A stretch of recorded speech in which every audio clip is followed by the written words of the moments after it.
Sienne reçoit Sandra Kaké. Merci à vous, Sandra, d'accepter notre invitation.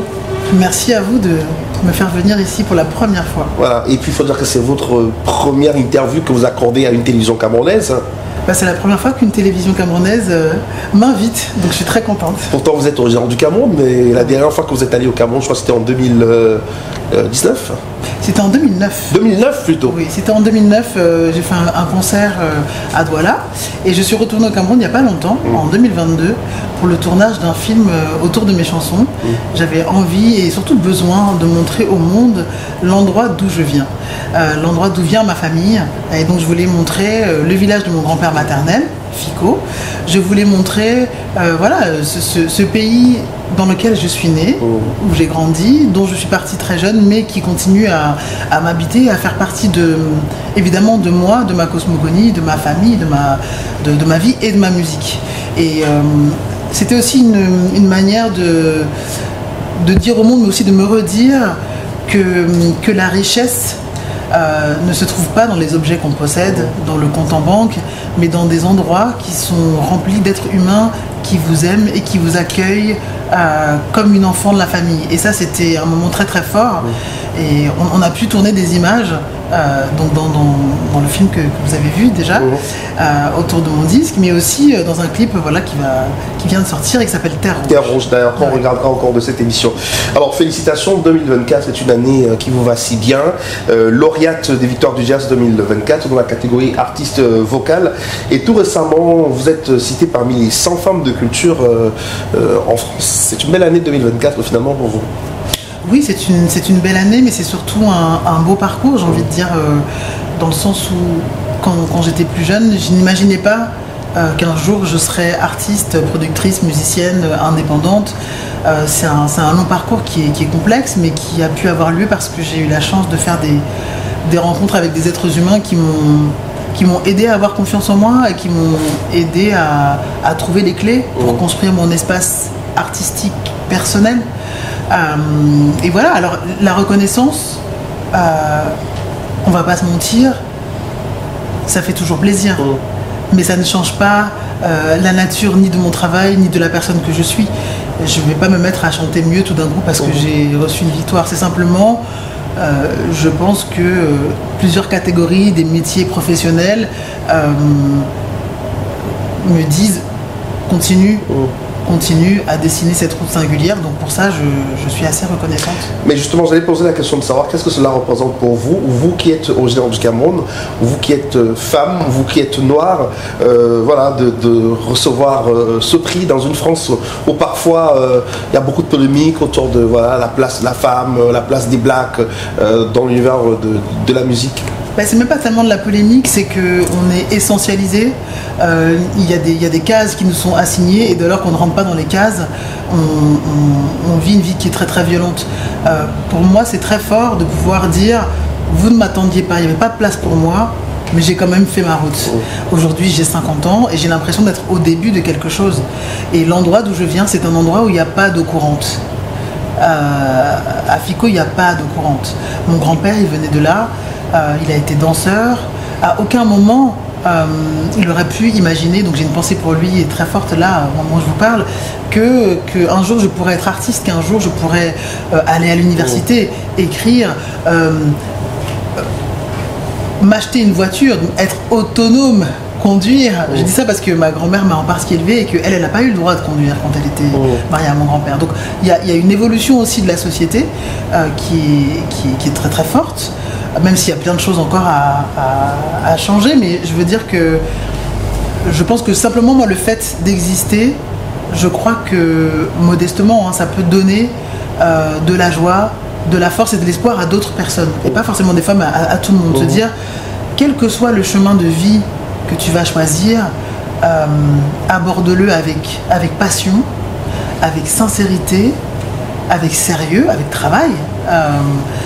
Et ça, je pense que c'est vraiment des choses qui me viennent de plusieurs personnes. D'abord de ma mère, mais aussi de mon grand-père qui disait la sincérité pour eux suprême. Et tonton Manu qui disait travail. travail. Vous avez beaucoup de chance de croiser le chemin de Manu Dibango, ce grand homme. Oui.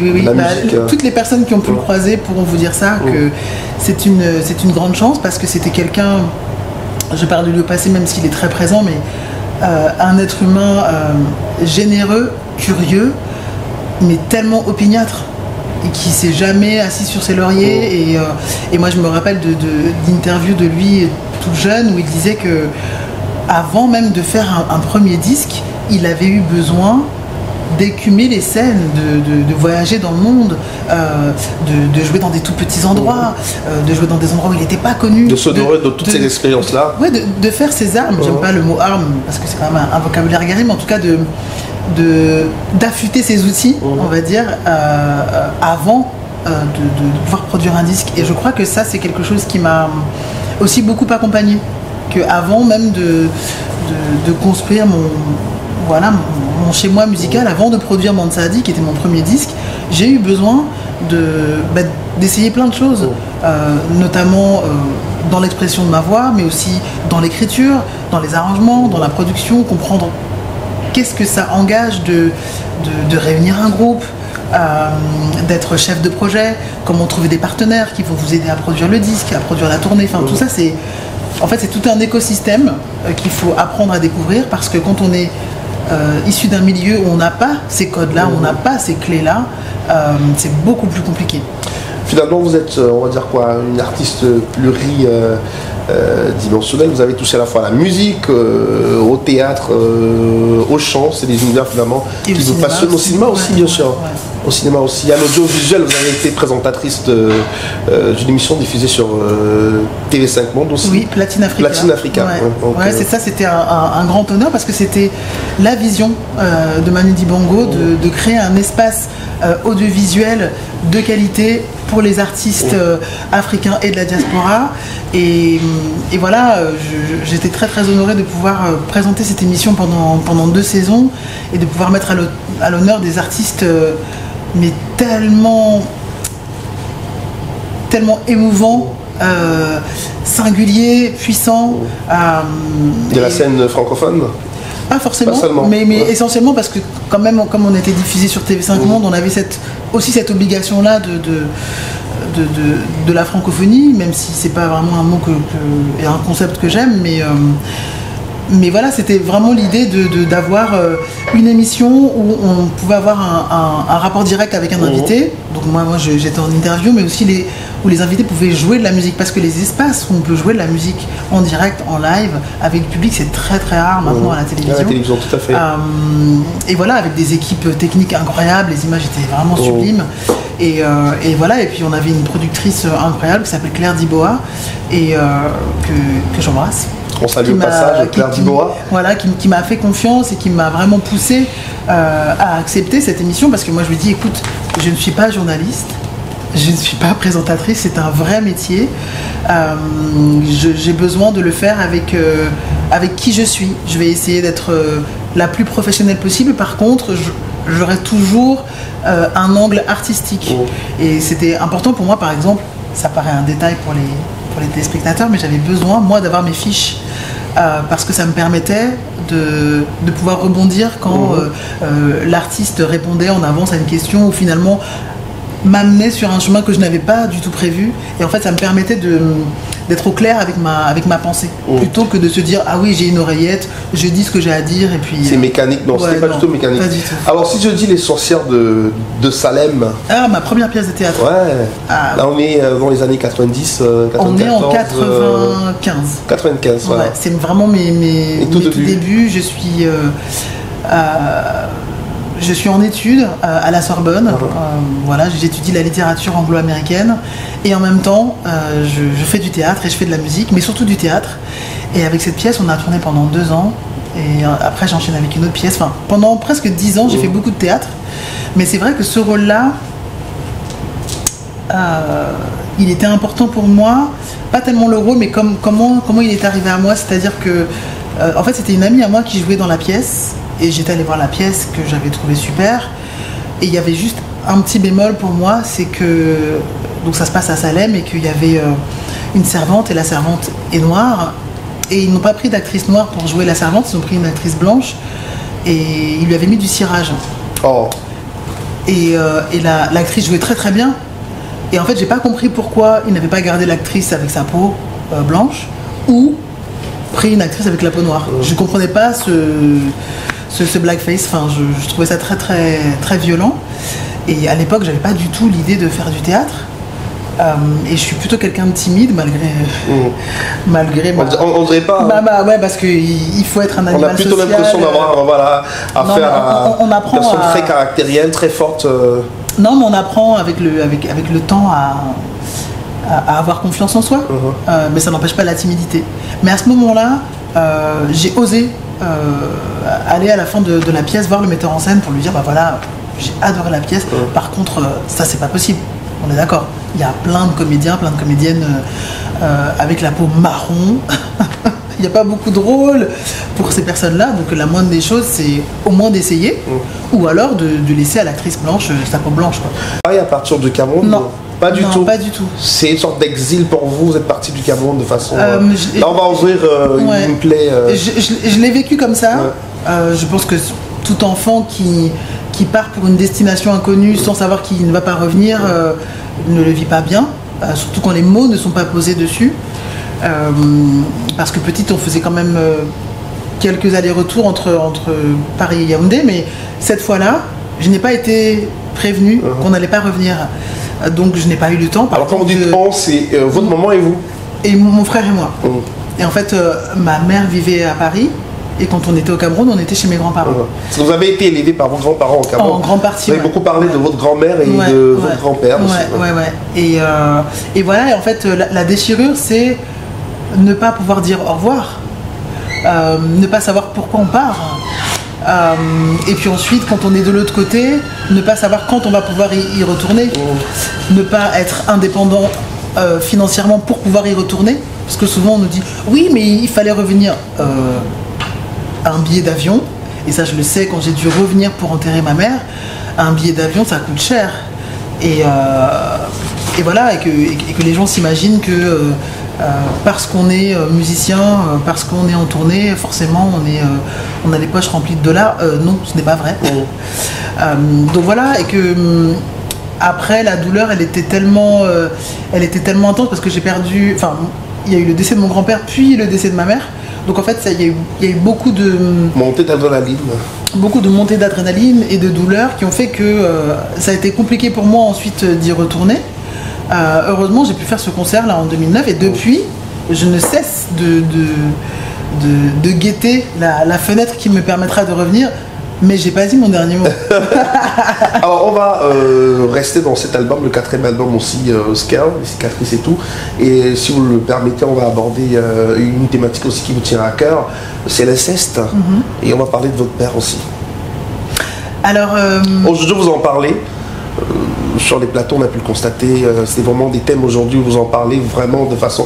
Même si ça reste très dur. Bah, évidemment, ça reste dur parce que c'est à la fois une question qui est personnelle, qui est intime, mais qui est éminemment politique parce qu'en fait, ça traverse toutes les sociétés depuis des millénaires et que c'est un tabou qui est tué et que le silence autour de l'inceste, mais surtout de ses répercussions psychotraumatiques sur les enfants qui survivent parce qu'on n'est pas... tout le monde ne survit pas et celles et ceux qui survivent en sont cabossés pour toujours. J'en parle maintenant parce que je suis maintenant en capacité d'en parler et je voudrais rendre hommage ici à une amie qui s'appelle Axel Jeanne Jiquet, qui est camerounaise aussi. Oui, bien sûr, Jiquet. C'est le Cameroun. Ma sœur que j'aime et qui a écrit un podcast sur le sujet qui s'appelle La fille sur le canapé. Et elle m'a demandé de composer la musique qui allait accompagner ces témoignages. Et en fait, la particularité de ce podcast, c'est que ça interrogeait les afrodescendants et les violences sexuelles intrafamiliales. Et elle m'a posé cette question-là, elle m'a demandé si j'étais OK pour faire la musique, sans savoir que j'étais concernée directement. Et je lui ai pas dit. Et j'ai écrit la musique avant d'écouter le podcast. Je pense que sinon, j'aurais pas été en capacité de... Et quand j'ai écouté le podcast, je pense que ça a fait bouger des choses en moi j'étais déjà dans ce chemin et je le suis toujours, mais de guérison, de compréhension, apprendre à vivre avec. Mais ça m'a aidé à ne pas me sentir seule, à ne plus me sentir responsable, parce que le problème de la culpabilité, c'est que quand elle n'est pas portée par la personne qui a agressé, eh ben, elle est portée par la personne qui a été agressée. Donc voilà, je peux en parler maintenant. Pas forcément avec tout le monde. Il y a des manières ou pas d'en parler. Il y a des manières plus ou moins frontales. Mais déjà rien que le fait de pouvoir dire le mot inceste sans que ça déclenche des larmes et un effondrement pour moi, c'est une victoire. C'est une belle victoire. C'est une belle victoire. La musique vous a sauvé finalement, comme vous le dites si bien. Oui, en fait, le fait de chanter, la vibration du chant, c'est vraiment quelque chose, et vraiment j'enjoins, je conseille à tout le monde de chanter. Parce qu'on s'entend souvent dire « Ah oui, mais un tel, une telle chante faux », on s'en fout. L'essentiel c'est de chanter. En fait, et c'est même prouvé par des scientifiques que la vibration du chant fait sécréter au cerveau tout un tas d'hormones qui procurent du bien-être et qui permettent au corps d'inscrire dans sa mémoire un endroit de joie, un endroit de calme, un endroit de douceur qu'on peut reconvoquer dans des moments qui sont très difficiles. Il se trouve que je chante tout le temps et que j'en fais mon métier, mais peut-être qu'un jour je déciderai que ce ne sera plus mon métier, mais je continuerai à chanter. C'est ça c'est... Ouais. Je pense même que j'ai chanté avant de parler, le fait de pouvoir chanter, ça m'a... Le chant vous a toujours habité en fait. Ça m'a toujours habité, et c'est aussi une vibration qui m'a permis d'être en sociabilité avec les autres, en lien avec les autres. C'est vraiment ce qui me... ça permet de l'interconnexion et tout ça avec d'autres personnes. Vraiment. Alors je parlais du père aussi, un père violent, on peut en parler. Avec du recul, aujourd'hui vous avez 50 ans, c'est l'âge de la maturité, que vivre aussi dans un environnement, et ça pourrait intéresser beaucoup d'enfants qui se trouvent dans ce genre de situation, parce que parfois on a du mal à en sortir. Avoir un père qui, la violence dans les familles, c'est vraiment quelque chose qui... Alors juste, je voudrais apporter une précision, c'est que ce n'était pas mon père. Ce n'était pas mon géniteur, mais il avait la position de père puisqu'il était marié à ma mère. Donc c'était mon beau-père. Mon beau-père, c'est ça. Mais effectivement, vivre avec des personnes violentes, c'est très compliqué. Pour les enfants, c'est davantage plus compliqué encore. Parce qu'à cet âge, il y a des choses qu'on ne comprend pas. On ne comprend pas, d'autant plus qu'il était aussi violent avec ma mère. Donc moi, j'ai vu ma mère en sang. J'ai vu mon frère naître dans de la douleur. Donc vivre dans autant de violence, c'est compliqué. Il se trouve que j'ai survécu, et c'est ça qui m'intéresse. Pour toutes les personnes qui nous regardent et qui nous écoutent, et qui peut-être sont en train de vivre ça, ou l'ont déjà vécu, et se demandent comment c'est possible de survivre à ça. J'ai pas forcément de réponse. Je dirais que c'est complexe, que le temps de la guérison, il est unique pour chacune. Mais que c'est possible. Et par contre, il faut se faire aider. Et il y a tout un tas de ressources. Il y a des ressources psychothérapeutiques, il y a des ressources dans les arts, dans la création, dans la méditation. Enfin, il y a tout un tas de ressources qui peuvent nous aider, nous accompagner, mais surtout, et avant tout, c'est toutes les personnes qui entourent ces personnes qui sont victimes. Parce qu'en fait, si on estime qu'il y a un enfant sur 3 qui est victime de violences sexuelles dans son enfance, ça veut dire que nous connaissons chacune plusieurs personnes qui ont été agressées. Mais ça, on n'en parle pas. Il faut briser le tabou autour de ce sujet-là. En fait, le tabou, il ne devrait pas être là. En fait, on devrait se poser la question de pourquoi les personnes qui sont violentes le sont. Et comment faire pour que ça cesse? Parce qu'il faut que ça cesse. Absolument. Ça veut dire qu'on est dans une société entourée d'adultes qui sont malades, en fait, de toutes ces violences. Et oui, vous disiez, est-ce que la musique m'a sauvé? Je ne sais pas. Je vous le dirai quand j'aurai 95 ans. Quand on rebondit un peu sur... C'est une expression qui est de vous. Chanter m'a sauvé, ces cicatrices sont désormais ma force. Ça, c'est de vous, ça? Oui, c'est de moi. Ouais. Donc on ne devrait pas avoir honte forcément de ces cicatrices. On ne devrait pas chercher à les effacer. Non, pas du tout. Non, et je trouve que justement, la beauté des cicatrices, celles qu'on voit et celles qu'on ne voit pas, c'est que le corps et l'esprit nous disent « tu as survécu ». En fait, il y a quelque chose qu'on peut pas effacer, on peut pas dire ah tiens, il m'est pas arrivé ça. Ça m'est arrivé. Maintenant, c'est comment j'apprends à vivre avec ça et surtout comment j'arrive à trouver dans mon esprit, dans mon cœur et dans mon corps une place pour ça, pour que ce ça là ne prenne pas toute la place. C'est ça l'idée de la guérison en fait. C'est pas de dire oh ça n'a pas existé, c'est ok ça a existé mais toi là tu vas dans le petit tiroir, tu restes à ta place et ça laisse le champ pour tout le reste, pour la beauté, pour la joie, pour l'amitié, pour les rencontres, Absolument. Pour l'amour, pour la tendresse. Parce qu'on a droit aussi beaucoup d'espoir. Aujourd'hui, vous vous positionnez comme une féministe, une résistante. Vous allez en lutte contre le patriarcat aussi. C'est-à-dire que parfois dans les sociétés africaines, ça peut être très mal interprété parce qu'en Afrique, essentiellement, c'est le patriarcat qui règne en maître absolu, on va le dire comme ça. Mais pour vous, c'est important aussi de pouvoir bousculer ces habitudes et changer cette façon d'élever les enfants, changer cette façon de voir les choses qui parfois nous écartent du bonheur auquel aspirent toutes les personnes. Je dirais avant tout, c'est quand même c'est plutôt le capitalisme et le libéralisme qui sont vraiment nos ennemis communs et qui imposent le fait qu'on estime qu'il y a des êtres humains qui ont plus de valeur que d'autres et que donc on peut les humilier, les piétiner, les tuer, les violer. Ça me révolte. Moi, je n'aime pas cette idée de dire qu'il y a une seule forme de féminisme. Il y en a plein. Il y a plein de. On n'est pas féministe pareil en Corée, qu'en Chine, qu'à Taïwan, qu'au Brésil, qu'au Cameroun. Il y a plein de formes. Moi, je ne suis pas une donneuse de leçons. Ce que j'aimerais, c'est qu'on essaie de se questionner collectivement sur comment on peut faire pour qu'on soit motrice et moteur de sociétés plus justes, plus douces, plus respectueuses, où il n'y ait pas de validisme, parce que c'est une vraie question. La plupart des gens estiment que si tu n'as pas l'usage de telle ou telle fonction, tu n'es pas valide. Mais ça aussi c'est de la violence. Après, je dirais que mon féminisme il est encore en construction et j'ai encore plein de choses à apprendre et surtout pas de leçons à donner. Par contre, effectivement, par exemple quand je vais au village, je ne peux pas nier qu'on est dans une société traditionnelle où la filiation se fait par le nom du père. Il se trouve que Nkake, c'est le nom de ma mère, puisqu'elle avait le nom de son père. Donc moi j'ai le nom de mon grand-père, qui est donc en fait on va dire la figure paternelle. Et j'ai pas de problème avec ça. Et pour autant, c'était pas un homme violent avec moi. Et en même temps, c'est quand même une filiation patriarcale. Donc il faut aussi faire attention Absolument, à comment on dit les mots et surtout qu'est-ce qu'on transporte dans ces mots. Belle carrière musicale, 4 albums déjà à votre actif et tout à l'heure on parlait de cette distinction, artiste vocal lors des victoires du Jazz 2024, mais bien avant cela aussi vous avez je crois été récompensé.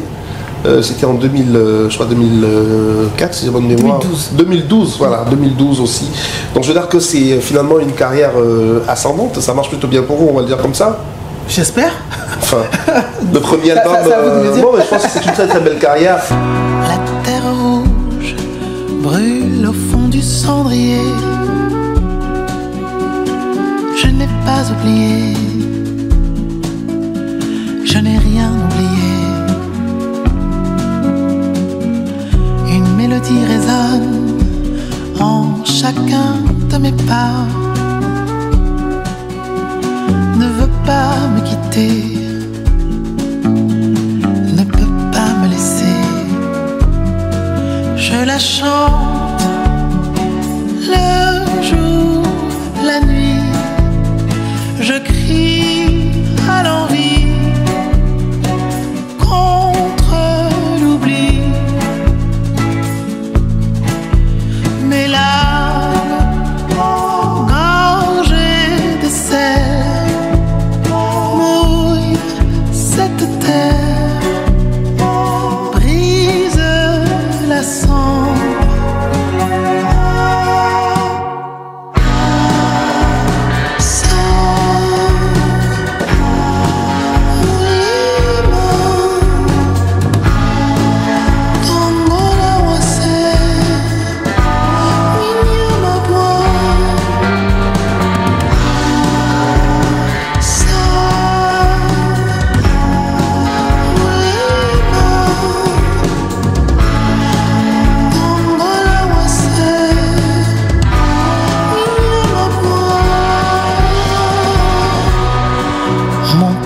de perles se brise et coule sur le sol. Et c'est toi que j'entends, ta cadence que je prends. Je te sais en moi, pourtant je ne te connais pas. Tous les sons de ma voix. C'est une très très belle carrière, Ouais. mais avec le premier album aussi qui vraiment a fait l'unanimité au niveau des critiques musicales, l'album Mansadi. Ça veut dire quoi Mansadi? Ça veut dire petite mère. Petite mère en dollar? Ah bon? Ah bon, oui, parce qu'il faut faire la différence entre le douala et le ah bon. Vous avez chanté en douala, mais le ah bon aussi reste votre langue, parce Oui, qu'à mais Fico c'est le ah bon qu'on parle. Oui, sauf que ça fait partie aussi des fêlures. Mon grand-père n'a pas parlé sa langue à la maison. Donc Ah, il ne n'a l'a pas parlé ah bon. Donc il ne l'a pas transmise à ses enfants. Et donc ni ma mère ni ses frères ne parlent abo. Et voilà, et ça c'est quelque chose qui je pense me manquera toujours. Néanmoins, à chaque fois que je vais au village, je suis comme accueillie comme une enfant du village, même si je ne parle pas. Mais qu'est-ce que vous allez dire en ah bon? Parce qu'on est regardé par les Camerounais, du Cameroun et de la diaspora. Un petit mot à ceux qui vous regardent du côté de Fico. Nasom Dita. Mais Somdita, ça c'est voilà ça. Ça se dit aussi. Nasom Dita. Ouais. Mais c'est vrai que finalement c'est des langues aussi qui se ressemblent. qui se Alors en 2012, ça me revient, c'était Victoire de la musique. C'était un beau début aussi, hein, Sandra. Oui, c'est pas mal. Ouais, c'est pas mal, hein, 2012. Alors, justement, parlons de ce premier album aussi qui sort en 2008. C'est vraiment un album qui vous permet de faire le tour du monde. On parle de près de 200 concerts à travers le monde. L'Afrique, le Brésil, le Mexique. C'est impressionnant. Bah, c'est une grande chance de pouvoir voyager dans le monde avec la musique, par la musique, pour la musique. Se nourrir de toutes ces richesses musicales à travers Oui, le monde. et puis de vibrer avec des personnes dont on ne connaît pas la culture et en même temps de sentir qu'il se passe une connexion pas instantanée mais quasi instantanée grâce à la musique. Et de belles rencontres aussi. On parlait de Manu Dibango, il n'y a pas que Manu Dibango, Tony Allen, Oui, Angélique Kidjo. Gérard Toto. Ouais. C'est vraiment extraordinaire. Ouais, j'ai de la chance. Ouais, vraiment tous ces univers complètement différents qui à la fin font votre force aussi. Je pense parce que ce sont des personnes qui, par leur chemin artistique et personnel, m'ont aussi donné de la force, quoi. Quand on voit d'autres personnes faire, on se dit ah mais moi aussi en fait, je peux faire à ma façon, mais je peux faire aussi. On se sent autorisé. Et puis un engagement sociétal qui est très important. C'est-à-dire que tout à l'heure on parlait de ces thématiques qui, parfois restent tabous. On parlait de l'inceste, mais pas que l'inceste aussi. En France, vous êtes mobilisé le combat justement contre l'expulsion des couples binationaux dont l'un des conjoints est un étranger en situation irrégulière. Ça, c'est des situations qu'on vit tout le temps en France. Oui. Et pour vous, c'est quelque chose, il faut pouvoir se mobiliser. Bien sûr qu'il faut pouvoir se mobiliser parce que c'est une injustice totale de ne pas avoir le droit d'être traité comme un être humain sous prétexte qu'on n'a pas le bon papier. Et je pense qu'il y a plein de gens qui ne se rendent pas compte de la difficulté et de la violence que ça représente pour les familles. Donc j'ai envie de dire, je me sens... je me mobilise quand je peux, comme je peux, à l'endroit où je peux. J'en fais pas forcément grand bruit, mais je crois que c'est important d'être présent et présente pour ces enjeux-là. On peut pas se dire ah tiens je suis artiste et puis je suis détaché de la réalité du monde qui nous impacte tous et toutes. Si le monde souffre, je souffre aussi. Absolument. Donc si à l'endroit où je suis, c'est-à-dire un animal artistique, je peux à la fois être porte-voix mais aussi donner un peu de douceur, un peu de force, parce que par exemple quand on décide de faire des concerts, en l'occurrence avec la CIMAD, c'était un concert avec Tikenja. Salut Tiken. Grand frère. Avec Tiken, voilà, de faire des concerts, tout d'un coup, on permet aux personnes qui sont dans la lutte de lutter autrement, parce qu'il y a la lutte administrative, il y a la lutte financière, il y a la lutte juridique, mais il y a comment on retrouve dans son corps de l'énergie pour se dire ok, aujourd'hui c'était difficile, demain on y retourne. Et la musique permet ça, la musique à plusieurs, les moments de concert à plusieurs, le fait de vibrer ensemble, ça donne une énergie où en fait on ressort chacune avec La musique, c'est un grand moment de partage. J'ai particulièrement adoré le projet Amoureux au banc public. Oui, c'était un banc sans C. J'ai beaucoup aimé. Ouais. Voilà. Est-ce que ça fait finalement de vous une personne de mauvaise réputation? Je ne sais pas s'il faut se soucier de la réputation que l'on a. Je ne crois pas être définie par le regard des autres, parce que le regard des autres ne parle pas de moi, il parle des autres. Absolument. Donc voilà. Alors c'est une belle pirouette pour proposer aux téléspectateurs de regarder une belle chanson, une belle reprise aussi, qui a permis à beaucoup de découvrir Sandra Kaké, notamment au Cameroun. On regarde. M'ensorcelle, je reste prisonnière, prise au piège de tes merveilles. Écoute mon cœur, il t'appelle aussi fort qu'il le peut. Regarde un peu ma lueur, autant que tu veux, et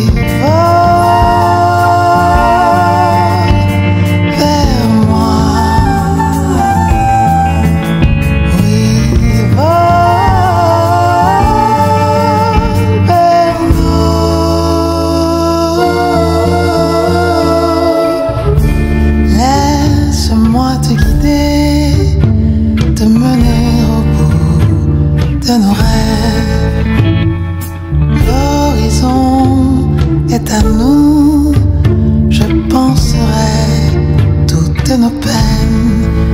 Écoute un peu ma complainte, je suis là près de toi, tapis dans l'ombre ou l'aurore. Je suis toi, tu es moi, et je vole.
Oublie tes peurs, ouvre les bras et vers moi. Oui, Face à ECN, nous sommes en compagnie de Sandra Kaké. Je vois qu'on revient aussi sur maman qui, à mon avis, peut-être vous a beaucoup influencé. Maman qui a travaillé pour l'UNESCO et puis après présence africaine, qui reste quand même, voilà, quand on parle de présence africaine, c'est une histoire. Voilà. Donc, je pense qu'il y a quand même forcément eu des influences. Bien sûr. Oui, forcément. Bah, déjà, j'ai sa tête. Tu vois ça là, bon, je ne peux pas le nier. Non, elle m'a donné, je crois, malgré la violence qu'elle a pu vivre, malgré les difficultés dans sa vie, et malgré le fait qu'elle m'ait eu très jeune, quand je suis née, elle avait 19 ans, elle m'a donné beaucoup d'amour, beaucoup de tendresse, et surtout, je l'ai vu faire, et je l'ai vu être un animal curieux des autres, généreuse, toujours en recherche. Elle était entourée de bouquins, elle avait plein de bouquins. Elle lisait beaucoup. Elle adorait la musique. Et c'était quelqu'une qui pouvait, par exemple, en plein repas, monter sur la table, se mettre à danser, à chanter. Elle chantait beaucoup. Elle avait une forme malgré ses fêlures, elle avait une forme de liberté. De joie de vivre aussi. Oui, une forme de joie de vivre. Je crois qu'elle essayait par-dessus tout de transmettre ça, de la joie. Et je me rappelle justement, à la première des Sorcières de Salem, elle était venue dans la loge après le spectacle et elle est rentrée sans dire bonjour. Elle est venue directement vers moi. Elle m'a dit, c'est pour ça que tu mets en danger tes études? C'est pour ça que tu mettais... J'ai dit oui. Eh bien, il va falloir travailler parce que c'était nul. Et elle est sortie. Et quand elle est sortie, tout le monde m'a regardé genre, oh là là, c'est violent. Et je dis à tout le monde, en fait, vous savez quoi? Elle avait raison. On n'était pas bon ce soir-là, on était en force et tout ça. Et en fait, les gens ne la connaissaient pas, donc ils ne comprenaient pas ce qu'elle avait voulu dire. Moi, j'ai compris ce qu'elle voulait dire. C'est que quoi que tu fasses, fais-le avec sérieux. Ok, si tu veux faire du théâtre, tu veux faire de la scène, ça se travaille. On n'a rien sans le travail. Et vraiment, pour ça, je la remercie. C'était vraiment quelqu'un d'entier, d'intègre, je sais pas si je devais trouver un élément, je pense que je dirais le feu. Et voilà, et j'essaye de nourrir ce feu un peu en moi.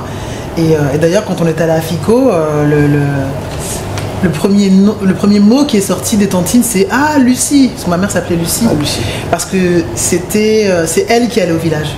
De toute la famille, c'est ma mère qui allait au village, qui allait tout le temps à FICO. Elle était très très attachée à FICO. Pas que à FICO, à Bessonkang aussi, qui est le village de la famille maternelle de mon grand-père. D'accord. Donc FICO et Bessonkang, c'était Lucie qui allait là-bas. Et à chaque fois que je vais à FICO, c'est « Ah, Lucie !» Ouais. Et les premières fois, c'était un peu violent pour moi. Et maintenant, je le vis avec grande joie, avec grande fierté, de dire oui, bien sûr qu'elle m'habite. Et heureusement qu'elle m'habite. Et votre frère, qu'est-ce qu'il devient? Et mon frère est artiste aussi. Ah oui? Oui, il est peintre et il fait un peu de musique. Il vit au Royaume-Uni et je l'embrasse. Alors, le deuxième album aussi, parce qu'on visite brièvement votre discographie. Nothing for Granted, c'était en 2012. Ouais. Et c'est cette année que vous recevez justement ce prix. C'est première victoire de la musique. Là, vous avez upgrade. En tout cas, comme on dit au pays, vous avez dosé. J'ai dosé, mais c'est surtout que c'était vraiment le début de la fortification, de l'indépendance, de la création d'un label, de se dire ah voilà comment on tient les rênes de la production, et le fait que ce chemin soit un chemin différent du premier de Mansadi, c'était aussi une nouvelle direction artistique. Oui, c'était une nouvelle direction. Avec notre partenaire, Djidrou. Avec Djidrou, exactement, partenaire d'écriture, de production, de réalisation. Et voilà, et on essaye à chaque voyage musical que ça raconte quelque chose de différent. Alors peut-être que c'est quelque chose qu'on pourrait me reprocher, mais encore une fois, j'essaye de faire une musique qui me ressemble et qui me traverse au moment où elle me traverse. 2017, le troisième album, Tangerine Moon Wishes. Ouais, Tangerine Moon Wishes. Ouais. Des vœux qu'on fait à la Lune Rousse. Et c'est un album qu'on a enregistré dans les conditions du direct. Donc chaque chanson qu'on entend, c'est une prise entière de la chanson. Il n'y avait pas de clic, il n'y a pas eu de montage. J'avais vraiment envie, au moins une fois dans ma vie, de faire un disque comme ça où on se met en studio. En temps réel. À partir du moment où on dit enregistrer et on dit couper, il n'y a pas eu de montage. Et ça a permis beaucoup d'improvisation et je pense que c'était pour moi à nouveau un voyage singulier et où j'ai eu aussi envie de mettre plus de poésie. 14 avril 2023, le récent, le quatrième, Scarce, qui est un album, on en parlait tout à l'heure, un album finalement de réconciliation, un album d'ouverture sur le monde. De joie, de sororité, de révolte, aussi, mais de révolte dans ce qu'elle a de joyeux. Je crois que c'est vraiment mon mantra, c'est cultiver la joie. On me demande souvent comment faire pour tenir dans ce monde qui est chaotique, qui est très très violent et qui, je ne sais pas s'il est de plus en plus, mais en tout cas on se sent de moins en moins armé pour accepter ces violences et pour les subir, mais essayer de cultiver la joie. Mais ça passe par des petites choses. Ça veut dire prendre soin de ses amis, prendre soin de sa famille, Des savoir, petites marques d'attention. savoir regarder la beauté dans les petites choses, pouvoir s'émerveiller du changement de la couleur des feuilles des arbres, pouvoir s'émerveiller d'un enfant qu'on voit essayer de traverser une pièce avec sa couche comme ça, non mais voilà, pour pouvoir plonger dans un livre, pouvoir se prendre comme ça une vague d'émotions grâce à un film, pouvoir discuter avec quelqu'un qu'on ne connaît pas, soit dans la rue, dans les transports, dans un supermarché, être disponible à l'autre, ne pas juger et essayer de comprendre d'où cette personne parle, c'est quoi son point de vue et comment on peut échanger ensemble sans se juger. Trouver le bon équilibre, le bon milieu. Trouver le bon équilibre. Absolument. Et voilà. L'une des voix les plus émouvantes de la scène actuelle, Sandra Kaké face à ECN. Nous sommes très heureux de la voir à nos côtés, sa première télé camerounaise, justement. Ce ne sera pas la dernière. Ce ne sera pas la dernière, non, c'est sûr que ça ne va pas être la dernière. Alors, la question, on la pose souvent, mais en réalité, c'est pas à l'artiste, c'est pas le rôle de l'artiste, mais bon, je vais quand même la poser. Le Cameroun, finalement, vous faites des concerts partout en Europe, mais à chaque fois, les Camerounais se posent la question de savoir, je pense ceux qui vous suivent, à quand un autre concert de Sandra Kaké au Cameroun? Alors, ça ne dépend pas vraiment de vous, mais peut-être l'occasion de dire un peu ce qu'il faut pour reproduire un spectacle au Cameroun. Eh bien, moi, je n'ai pas de production au Cameroun, donc il faut trouver des moyens de production au Cameroun. L'envie de voyager, de retourner chez moi, de jouer chez moi, mais elle est là depuis tellement longtemps. D'ailleurs, avec Claire, on essayait de monter une tournée. On s'était dit, ce serait génial de pouvoir aller à Bafoussam, à Garoua, pas que à Yaoundé Douala, quoi. Oui, enfin, vraiment partager la musique partout. Aller aussi dans les villages, pouvoir trouver comme ça une espèce de tournée dans tout le Cameroun. Moi, j'ai envie. Moi, j'ai très envie. Je sais qu'il faut être patient et patiente dans la vie. Donc, quand le moment sera venu, il viendra. Mais ça serait bien qu'il vienne avant que je ne sois plus là. Bon, c'est tout ce que j'ai à dire. Non, mais voilà. En tout cas, tous les producteurs qui nous regardent au Cameroun, ce serait pas seulement au Cameroun, même au niveau de la diaspora, ce serait bien vraiment que Sandra se produise sur la terre de ses grands-parents aussi, pour partager cette musique. Parce que finalement, le jazz aussi, c'est quelque chose. Ça ne part, nous, africains, le jazz. Bien sûr. Et en plus, dans ma musique, alors on pourra dire jazz parce que c'est une étiquette qu'on me donne, mais il y a beaucoup de soul, il y a beaucoup de rock aussi. Donc voilà, il y a cette énergie qui n'est pas que de l'ordre de l'épure, mais qui est aussi de l'énergie brute. Je pense que voilà, vivre un concert comme nous on les fait, c'est un moment qui est fusionnel, qui est très très fort, qui est vraiment beau.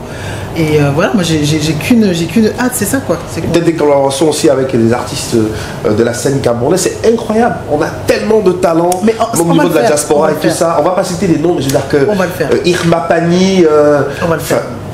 Il y a tellement de talents et tout à la fin. Voilà, peut-être une belle connexion aussi entre vous, artistes camerounais de la diaspora. Est-ce que vous fréquentez les artistes camerounais de la diaspora? Est-ce qu'il y en a avec qui vous échangez de temps en temps sur des projets? Justement, avec Irma, avec Blick, on s'écrit de temps en temps avec Coco, Bassi. Et puis moi j'ai ma cousine, Sissi Dipoko. Oui, bien sûr, Sissi Dipoko, on salue au passage. Coucou cousine. On est très fort. Et qui pareil a bataillé pour essayer de me faire venir. Ce serait magnifique. Parce qu'on avait l'idée de, en marge des concerts, pouvoir aussi faire des masterclass, des rencontres avec des musiciennes, enfin voilà. Donc, mais on n'a pas dit notre dernier mot. On est tenace. Vous êtes des warriors. On n'a pas le choix, mais il faut savoir être humble, il faut savoir attendre, et que quand tous les maillons de la chaîne sont bien alignés, ça va se fera. Voilà, peut-être un mot aussi sur la filmographie. Ça va être une belle surprise pour les téléspectateurs. Est-ce que vous savez que vous avez vu Sandra Kaké dans un film qui a bien marché au Cameroun? Bienvenue au Gondwana. Mais oui! Dans le film, je suis méchante. Elle est méchante dans ce film et tout. C'est un film qui a plutôt bien marché au Cameroun et tout ça, et pas seulement. Et pas seulement. Oui. Et on a tourné à Abidjan. C'était la première fois que j'allais à Abidjan, mais c'était génial. Vraiment. Et un joli casting. Ouais, joli casting. En plus, c'était quelques années après que j'ai fait cette émission qui s'appelle Plus d'Afrique sur Canal+. Et vraiment, bon, Maman, je te remercie. Je ne te remercierai jamais assez de m'avoir fait confiance pour ce rôle. On s'est tellement, mais tellement marré. C'était intense. Thomas Guidjol, et plein d'autres encore. Voilà. Ouais, non, c'est un très très bon souvenir de. Ça donne envie de recommencer. Mais grave. Mais là-bas. Et puis on vous a vu aussi à la télévision, la série Mes chers disparus. Oui. Ouais. Ouais, où je jouais un fantôme. Ouais, c'est ça. Donc finalement, vous, voilà, c'est extraordinaire. Voilà, donc Sandra Kaké, et puis on parlait de l'émission sur TV5, l'émission Platine Africa aussi, qui malheureusement s'est arrêtée. Est-ce qu'il y aura une suite à cette émission? Belle émission finalement. Hein. Tu me demandes poser la question à Claire Diboa. Alors c'est marrant parce que petit aparté, régulièrement les gens pensent que c'est moi la productrice et donc me demandent alors pourquoi l'émission s'est arrêtée? Parce que parfois les choses doivent s'arrêter. Mais ça ne veut pas dire encore une fois qu'on a dit notre dernier mot. Ça veut dire qu'il y a d'autres choses. Parce qu'il y a tellement de choses aussi à présenter. Je veux dire que la scène est essentiellement dynamique. Il y a des nouveaux talents, ça se renouvelle tout le temps et c'est important aussi d'avoir un espace comme ça. Et je sais que Claire a plein d'autres projets. Ouais, d'accord. Voilà, Sandra, on vous remercie d'avoir accepté notre invitation. Merci beaucoup. Un petit message à passer à vos frères et sœurs du Cameroun. Qu'est-ce que vous leur dites? Même si l'émission sera regardée partout dans le monde. Mes sœurs, mes frères, je vous dis merci pour votre soutien et je vous dis à bientôt. J'espère. Un petit acapella quand même. Comme ça là? Ouais, comme ça, de façon spontanée. Hein, de manière spontanée? Oui, bien sûr, un petit acapella. Attends, il faut que je réfléchisse quand même. Come on and reach out for my hand. Together we'll chase the pain. Your love is lifting me higher. I'm telling you, no place is safer now. No one can break the bond. Your love is making me stronger. Yeah! On applaudit bien fort. Vous semble attaquer. Peut-être avant de se quitter définitivement, je voudrais vous poser la question pendant l'émission. Vous avez écouté qui, ou vous écoutez qui comme artiste camerounais? Vous avez grandi en écoutant quel artiste du Cameroun? Moi en ce moment j'écoute Coco Mbassi. Coco Mbassi. À fond. Ouais. C'est ma soeur, je l'adore. Je suis fan.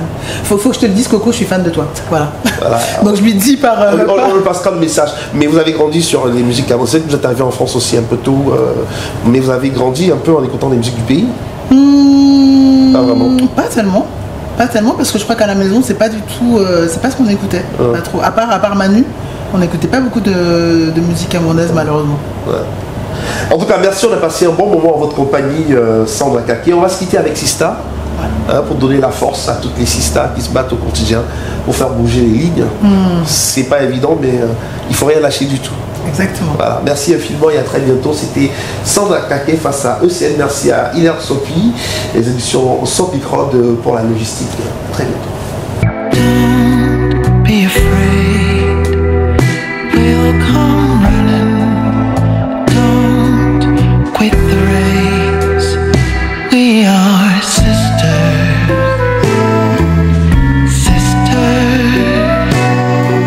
daring harder. Oh,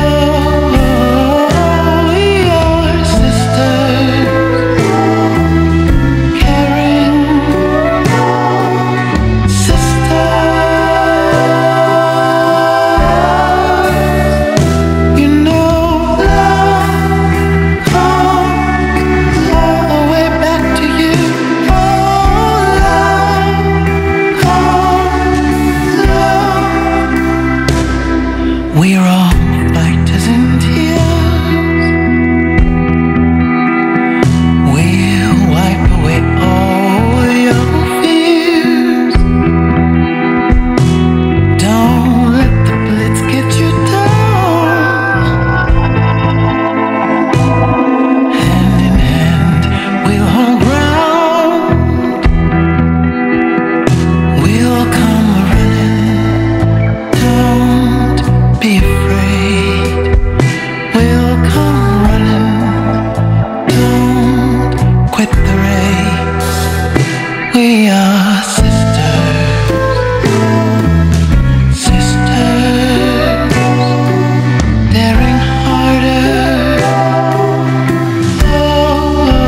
ahead.